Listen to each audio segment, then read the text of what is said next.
I called him Daddy, and he was my grandfather, but his name was Ellis. Like part of my name is Ellis, and I think that they named him after my uncle Ellis Jr.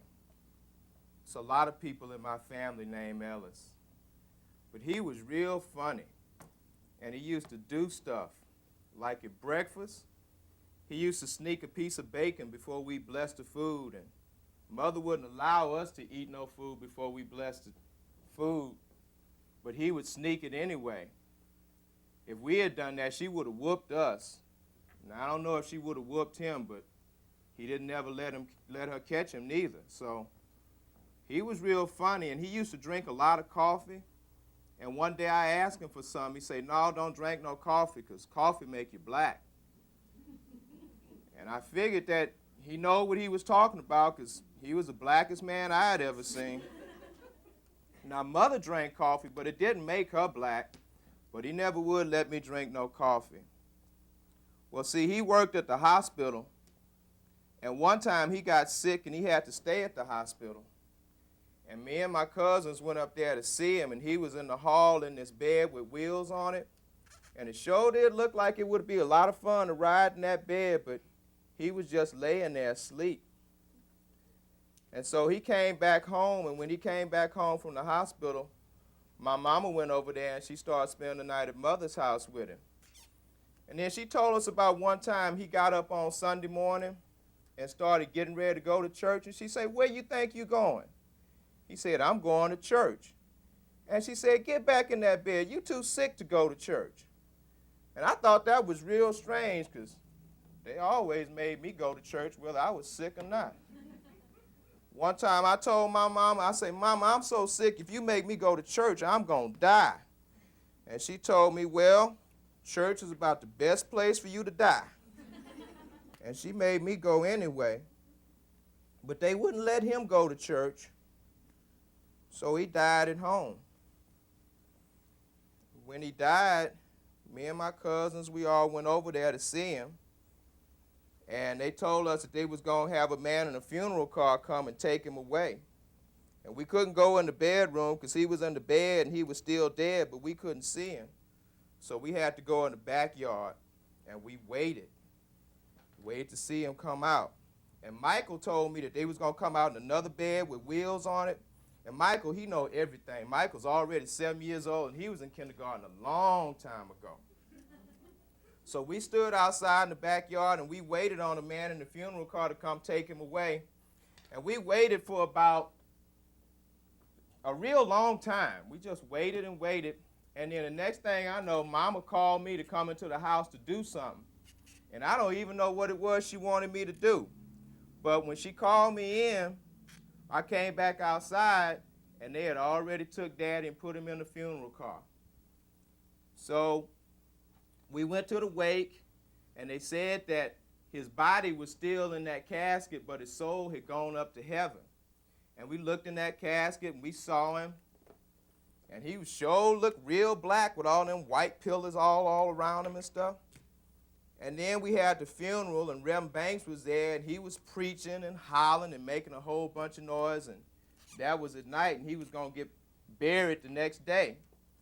And when it came time for him to be buried, Mama tried to wake me up, but I was sleepy because I had stayed up all night playing with my cousins from California and everything.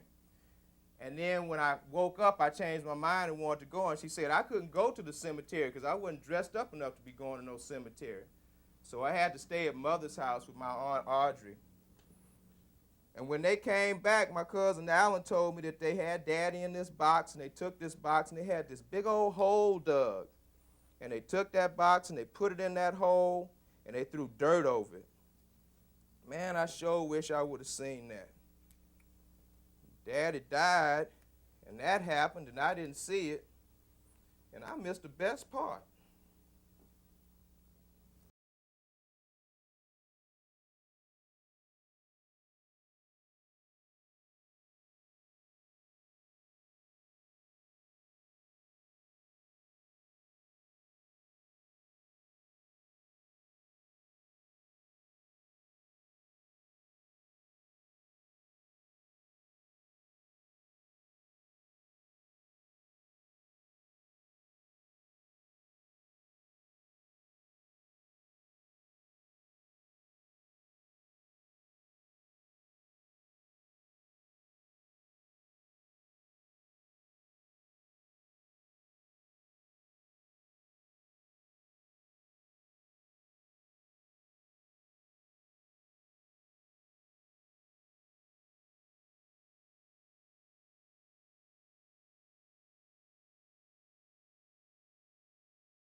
quiet that day.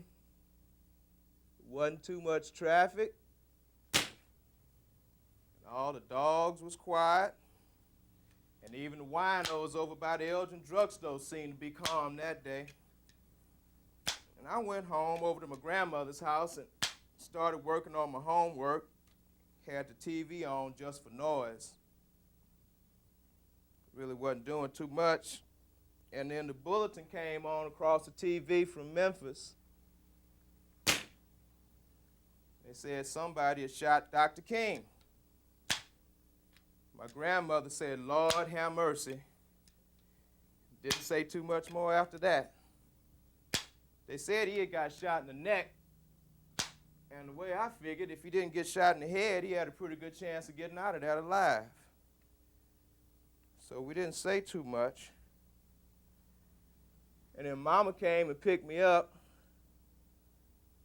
And when we was riding home, news came across the radio that he had died. Mama said, "That's a shame." Didn't say too much else. Went over across the street to talk to my friend Alton. He always got something to say about everything. And he said he knew he had it coming.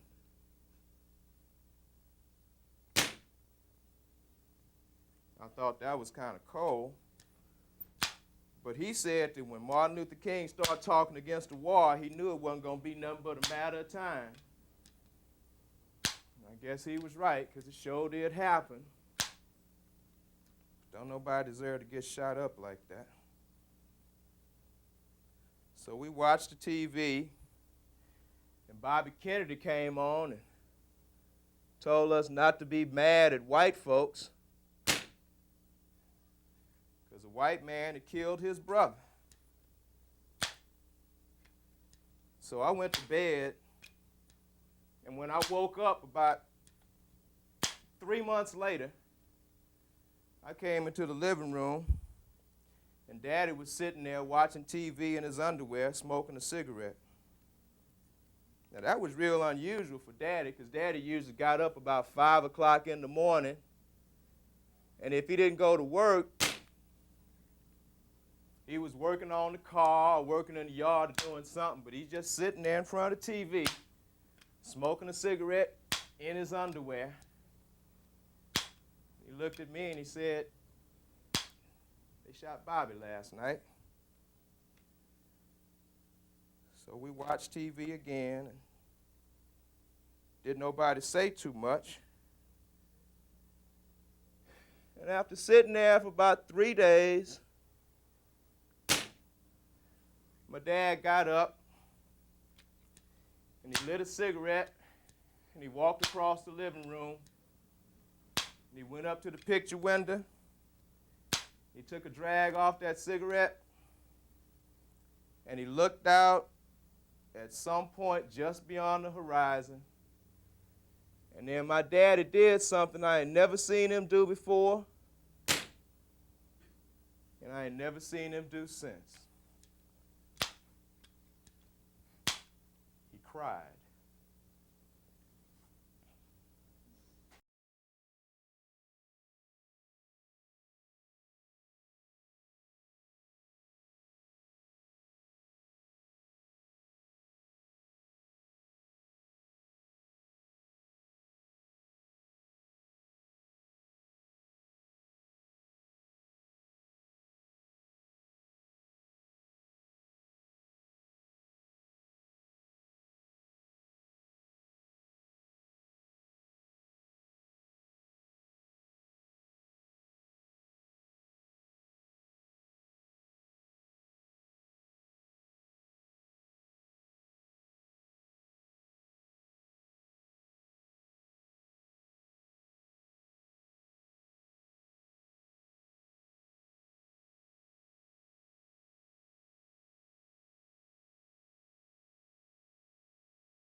So my daddy said that something happened to Uncle Miller and that I didn't have to be afraid and I didn't have to cry because everything was going to be all right.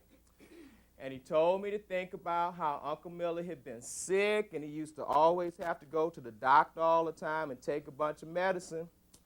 Well, he wasn't going to have to do that no more. Because, see, Uncle Miller's heart, it just stopped working. And he was going to be asleep. And he was going to go away to be with Jesus.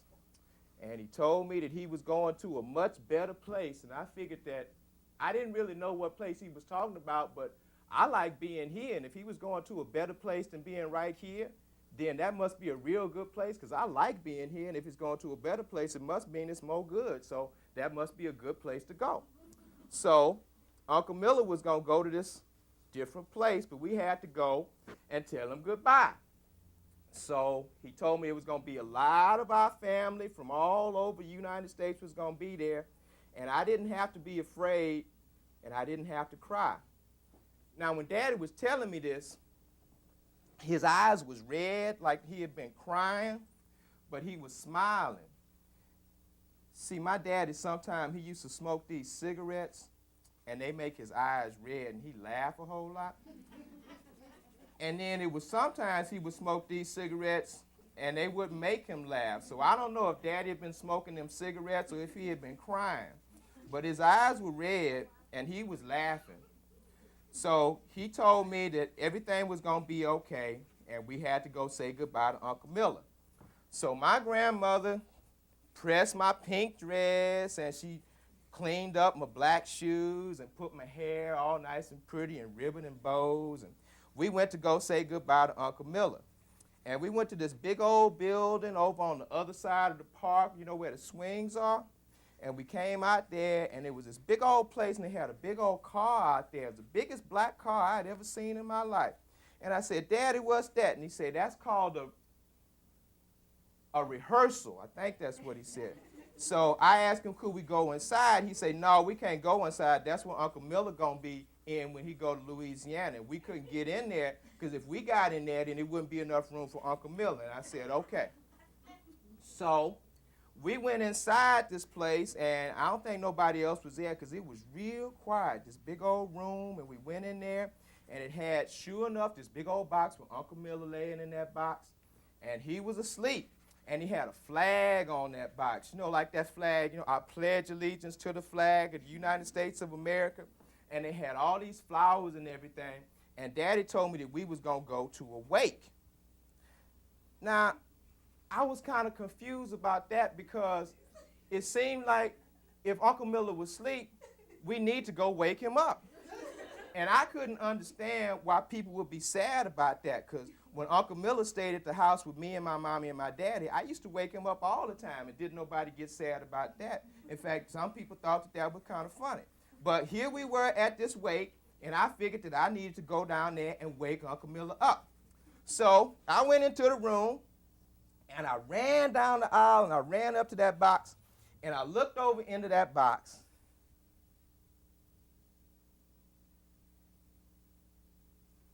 And Uncle Miller was real different.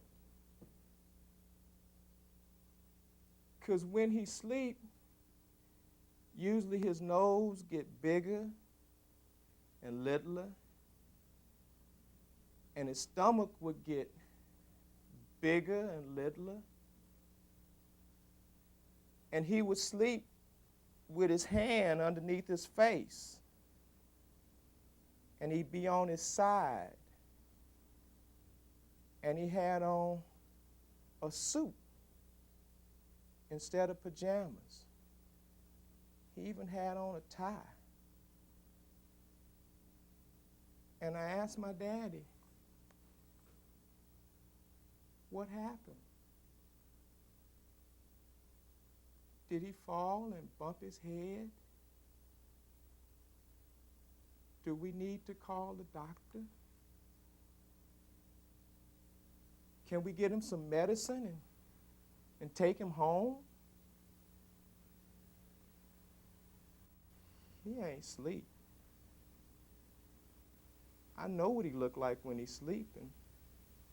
He ain't asleep, Daddy. And Daddy cried and cried and cried. And I figured that Daddy told me I didn't have to cry because he cried enough for both of us that day. So after that, we got in the car and we went to Louisiana. And they had the funeral. And they had Uncle Miller in this box, but it was closed and we couldn't see him no more. And they took that box and they put it in this big white box with concrete and they put a lid on it. And that was all of Uncle Miller. Didn't get to see him no more. And after that, we went over to Aunt Bee's house. And when we went to Aunt Bee's house, I met me some new cousins from Louisiana and Arizona. And we had some fried chicken and some cake and a bunch of soda water. And people were giving me money and talking about how big I got and how pretty I was. And if I wanted some more soda water and some more cake, grown-ups was giving it to me, and they didn't even care. And we was running around in our church clothes and jumping up and down on the sofa, and we had so much fun. And when it was time for us to go, and I got in that car, I told my grandmother, I said, that's the best birthday party I ever been to.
I bet that she's just nearly a full-grown woman now.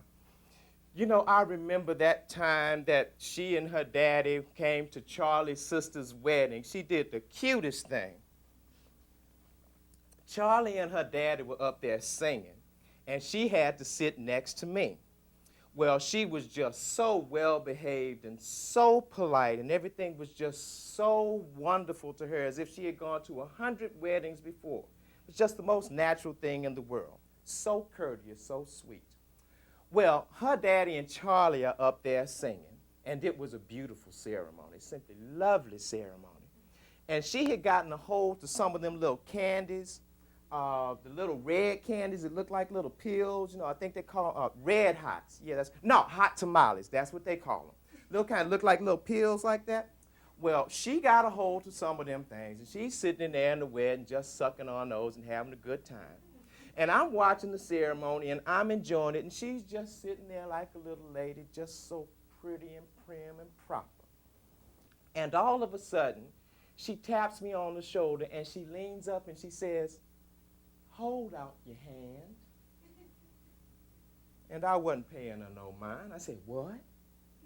She said, hold out your hand. And I really didn't think nothing of it, so I just leaned over and I held out my hand. The next thing I know, I'm sitting up in this wedding with a handful of wet, red, sticky candy right here in the middle of my palm. She turned around and proceeded to watch the wedding as if it was the most natural thing in the world, as if she'd been to 1,000 weddings before. And meanwhile, I'm sitting here with this handful of wet, hot, sticky, spitty candy. Lord, I tell you, that was the cutest thing I'd ever seen in my life.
Pastor Davis,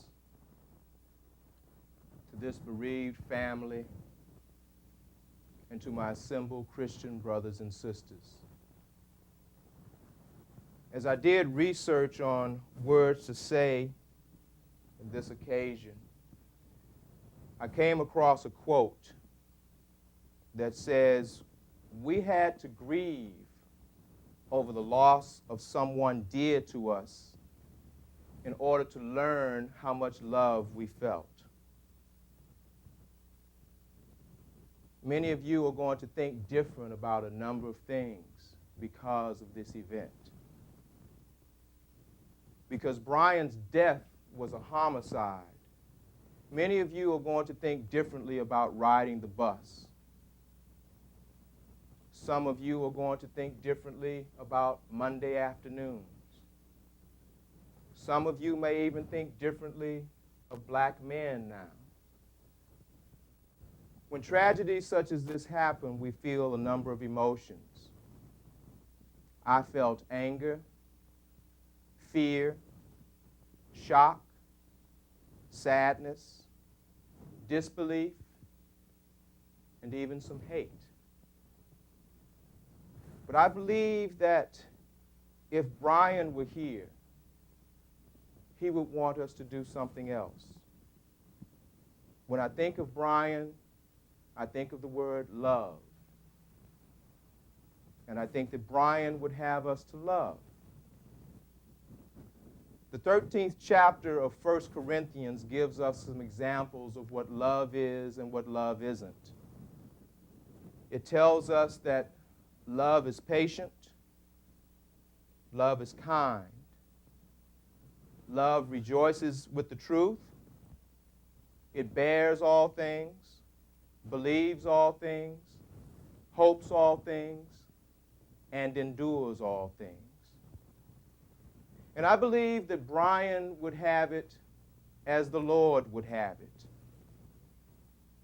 So as we try to overcome our anger, try to subdue our fears, come to terms with the shock, get rid of the sadness, make sense of the disbelief, and get rid of the hate, I would hope and I would pray that we would live our lives as Brian would have us to live our lives, as the Lord would have us to live our lives.